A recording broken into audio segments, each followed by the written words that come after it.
그것은 진짜입니까? 가짜입니까? 그건 가짜입니다. 완전해야지 진짜 복음인 것입니다.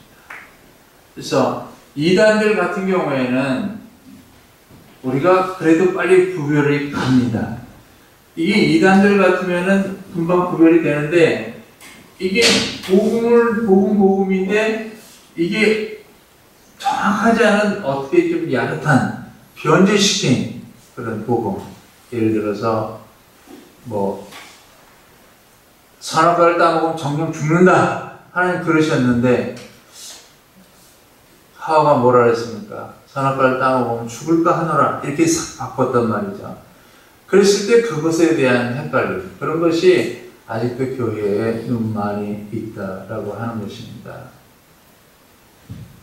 그 중에 제일 중요한 것은 교회가 요즘은 하나님의 사랑을 많이 얘기를 합니다. 그런데 하나님의 공의의 심판에 대해서 얘기를 잘 하지 않는 것은 큰 문제입니다. 저도 그런 얘기를 들었는데요. 특히 저도 제 아내에게 그런 얘기를 들었는데요. 다들 세상에서 힘들고 어렵고 위로받고 싶어서 교회로 왔는데 그 사람들을 위로하고 포용하고 안아줘야 되지 않냐고, 그런 얘기를 이제 한번 아주 오래전에 한 적이 있어요. 저 같은 경우에는 처음부터 목회를 처음 젊었을 때 할 때부터, 물론 이제 나이가 들어가니까는 많은 걸 이해하고 많은 걸 포용하고 그렇게는 됐습니다만은, 처음에는 옳고 그른 것에 대해서 그걸 어떻게 옳지 않은 것을 옳다고 얘기하고 그렇지 않은 그런 것을 그렇지 않다고 얘기할 수 있나. 그래서 그 선이 너무 칼같이, 하여튼 내 생각에 내 믿음으로 내가 본 성경으로 이거 아니면 이거, 이 둘 중에 하나였어요. 그러다 보면 지금이 내가 타락한 거 그런 생각을 하는데, 지금은 그냥 많이 포용을 합니다. 많이 포용을 하는데, 교회 안에서도 예수 그리스도의 십자가의 사랑, 십자가라는 것은 예수 그리스도의 뭐예요? 우리 죄를 용서해 주신 사랑을 표현한 것이잖아요. 근데 그것만 얘기한다는 거예요. 더 중요한 것은 뭐냐면은, 십자가는 하나님의 공의가 그 안에 있잖아요. 죄를 지면 이같이 죽는다는 샘플로 보여주신 거예요. 하나님 앞에 죄인들은 이같이 죽는다. 근데 그것은 얘기를 하지 않는 것은 큰 문제예요. 그래서 우리 교인들도 가만히 보면은 그렇게 얘기하는 사람도 있어요. 특히 이제 청년 중에 그렇게 얘기하는데, 뭐냐면 하나님이 그래도 너무 사랑하시는 하나님이에요. 왜? 그랬더니, 내가 정말 이렇게도 하고 별짓 다 하는데도 하나님이 그냥 사랑하시는가 봐요. 이렇게 얘기를 한다고요. 근데 왜 어른들도 그렇다고? 왜? 하나님의 심판에 대해서 얘기하지 않아요. 또 회개에 대해서 잘 얘기하지 않아요. 예수님께서 세례 요한도 와서 뭘 전했습니까? 회개하라, 천국이 가까웠느니라, 이렇게 전했잖아요. 회개하라 그랬어요. 그러면 어떻게 뭘 회개할까요? 라고 했을 때, 다른 사람 돕고 나쁜 짓 하지 말고 뭐 이런 거 이렇게 회개하라고 했어요. 그러나 예수님께서 와서 회개하라는 건 뭐였습니까? 회개하라, 천국이 가까웠느니라 말씀하셨잖아요. 그 회개는 뭐예요? 세례 요한이 얘기한 회개랑은 조금 다른 회개입니다. 그것은 바로 그리스도를 영접하고 그리스도를 믿음으로 말미암아 우리가 저희들 십자가를 예수님께서 다 지셨기 때문에 우리가 용서함을 받고 하나님 나라에 갈 수 있는 그런 조건이 되는, 하나님께서 그냥 부어주시는 은혜로 회개인 것입니다. 그래서 회개해서 우리가 죄를 씻음 받는데, 이미 과거의 수많은 죄들을 예수 그리스도의 십자가의 지심으로 내가 이미 영접함으로 회개하고 그 씻음을 받은 상태를 얘기하는 거예요. 그런데 그리고 나서 그걸 끝난 걸로 얘기를 많이 하죠. 그것도 큰 문제예요.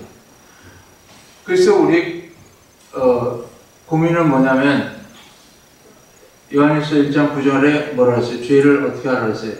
자백하면, 그렇죠? 죄를 자백하면 우리의 죄를 주께서 용서하시고 모든 불의에서 우리를 깨끗게 하신다고 했어요. 그것은 우리가 예수 믿고 거듭나서 하늘나라에 간 백성으로서의 죄를 자복하는 것을 얘기하는 것이거든요. 근데 교회 나와서 그냥 좋고 용서받고 이런 것만 있지 그 죄에 대한 부딪힘에 대해서 깊이 회개하는 그 회개가 너무 없는 것이 문제죠. 히브리 기자는 너가 죄와 싸울 때 피튀길 정도로 정말 죄와 싸우냐 이렇게 묻고 있잖아요. 우리가 그렇게 합니까? 그런 부분에서 우리는 계속해서 하나님 앞에 이 말씀 부딪힘이 우리 속에 있어야 하는 것이에요.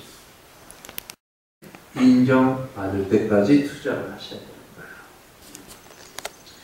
하나님께 인정받는다는 것은 무슨 뜻이냐면 테스트를 하나님이 하셔서 하나님이 오케이 사인이 나는 것을 얘기하는 것입니다.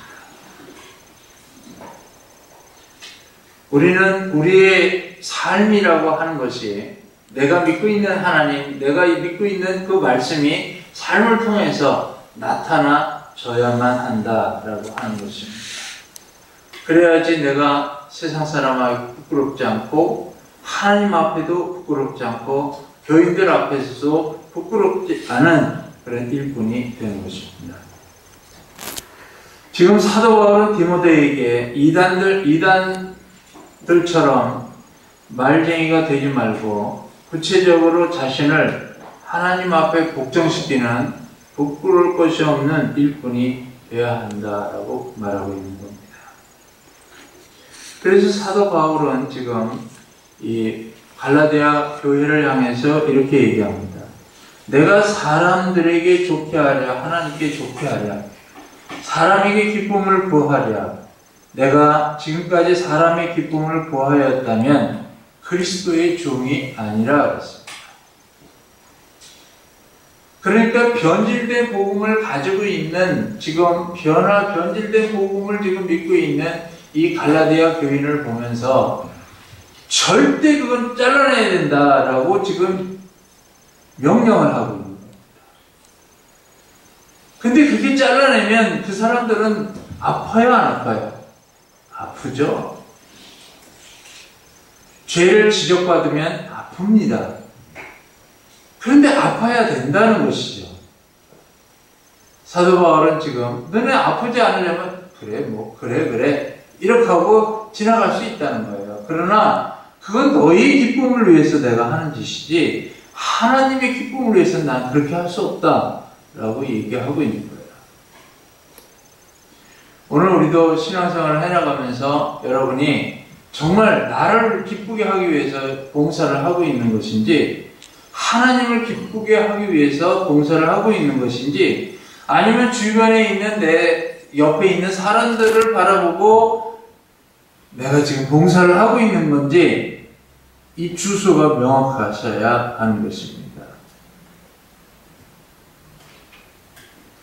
교회 안에서도 가만히 보면 많은 사람들이요 자기가 좋아서 해요. 자기가 좋아서 해야 되는 건 맞긴 맞아요. 그런데 자기가 좋아서 하는데 자기가 좋아하지 않는 일은 어떻게 하냐는 거예요. 여러분 좋아하지 않는 일은 어떻게 합니까?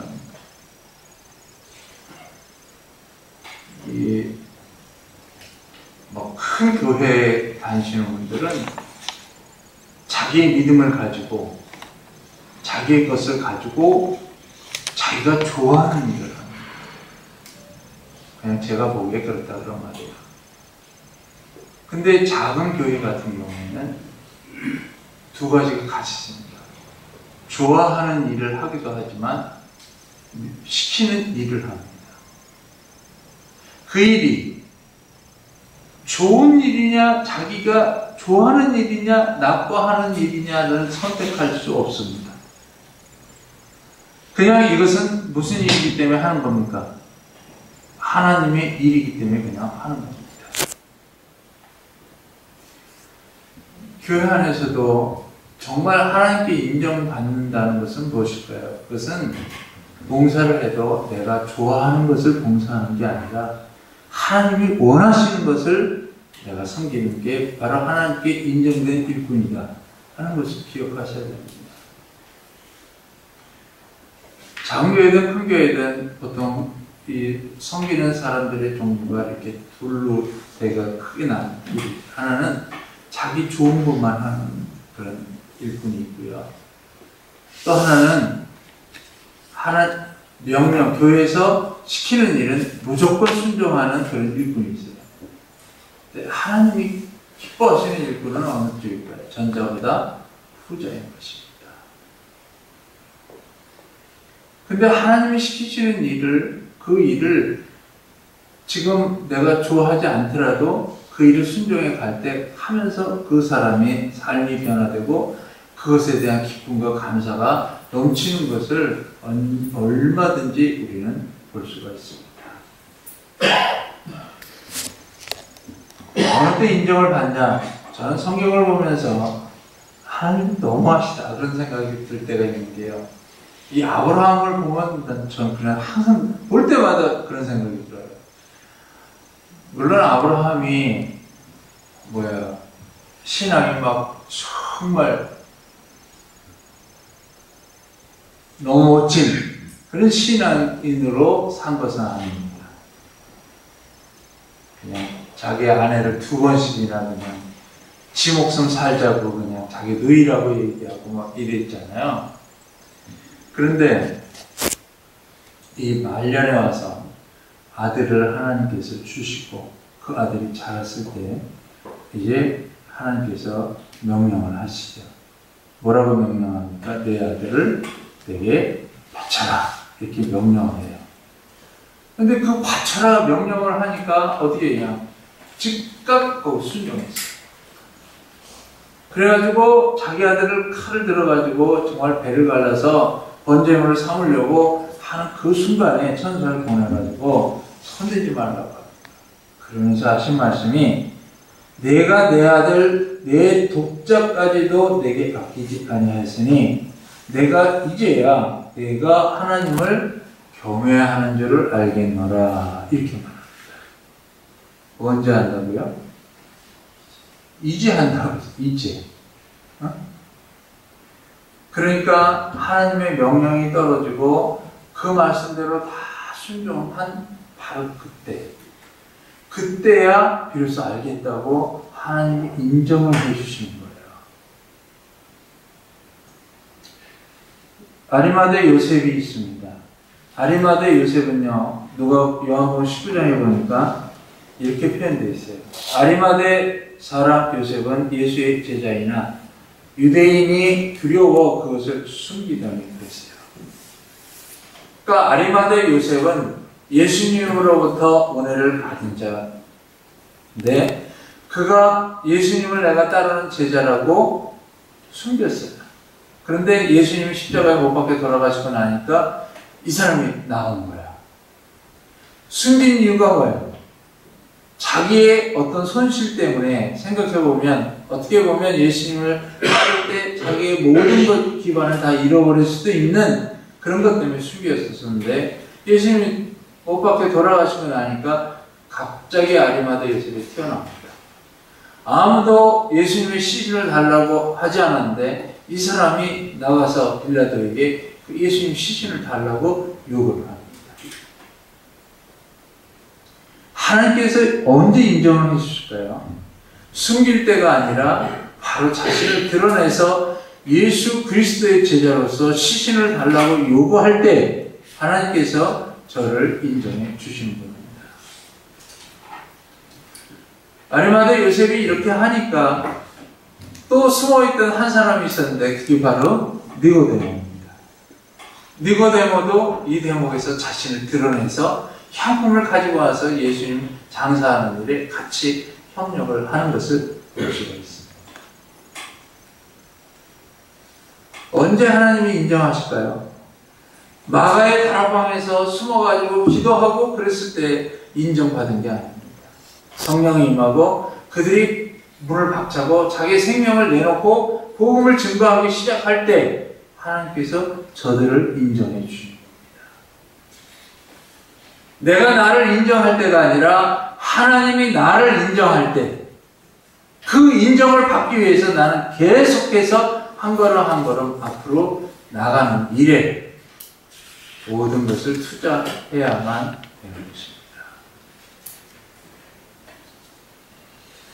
세 번째로 그렇게 인정을 받았으면 이제 자신을 하나님께 드리기를 어떻게 하라 했어요? 힘쓰라 했어요. 근데 뭘 드리라고 그랬어요? 물질 드리라고 그랬어요? 시간을 드리라고 했어요? 여러분 자신은 모든 것을 다 포함하는 겁니다. 그것을 하나님께 드리기를 어떻게 하라? 힘써야 된다는 거예요. 여러분 저절로 가만히 되는 건 아닙니다. 여러분은 하나님께 지금 뭘 드리고 있습니까? 무엇을 일꾼으로서 하나님을 위해서 투자하고 있습니까?